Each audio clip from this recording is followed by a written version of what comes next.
ఏమి శ్రీలహరి అండి. ఒక్క బీరకాయ దొరికిందండి, బోరకాయ మంచి చెట్టుది, కొత్త కాయ. సారీ. హాయ్ ఫ్రెండ్స్,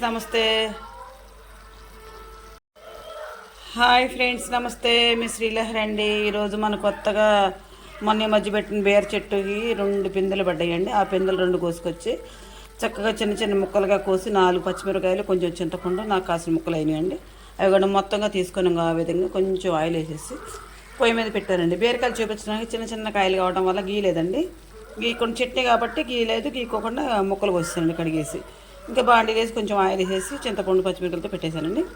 చక్కగా మెత్తగా మగ్గిన తర్వాత మనం ఏం చేద్దామండి, మిక్సీ పట్టుకొని తాలింపు పెట్టుకుందాం అండి. రోట్లో వర్షాకాలం అయిపోయిందండి, రోట్లో నూరదు కదండి, మిక్సీ పట్టేసుకుందామండి.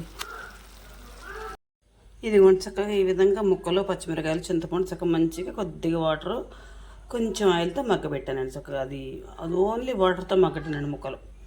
ఆయిల్ అయితే జస్ట్ వేసానా వేయలేదు అన్నట్టు వేసానండి. తాలింపు పెట్టుకుందాం కదండి, అందుకని కొంచెం వేసానండి.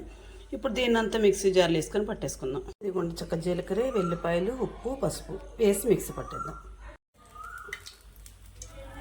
ఇదిగోండి ఈ విధంగా చక్కగా మంచిగా నలిగిందండి.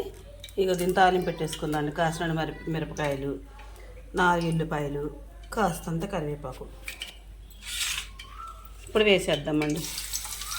చక్కగా ఫస్ట్గా ఎల్లిపాయ వేస్తానండి, ఎందుకంటే ఎల్లిపాయ ఫ్లేవర్ అన్నిటికీ పడుతుంది. ఎల్లిపాయ వేసానండి. తర్వాత వచ్చేసి ఎండుమిర్చి వేస్తానండి. తర్వాత కరివేపాకు, 3 కలిపి కరివేపాకు.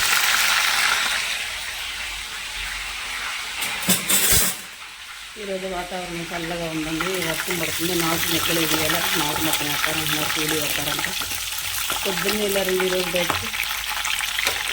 పొద్దున్నే ఏం చేద్దామంటేనండి, మనం గిన్నె పోసి తాలింపు పోస్తాం. ఇదిగోండి తాలింపు చక్కగా వేగింది చూసారండి. దీన్ని చక్క బౌల్లో చట్నీ తీసుకున్నాం కదా, బౌల్లో పోసేసుకున్నాం. చూసారండి చక్కగా పుల్లగా. ఇంకా 2 టమాటాలు వండేసుకుని ఇంకా చాలా టేస్ట్ ఉంటుందండి. టమాటాలు లేవు కానీ 2 టమాటాలు చాలా బాగుంటుంది. ఈ రోజుకి కర్రీ చేసేసినట్టేనండి.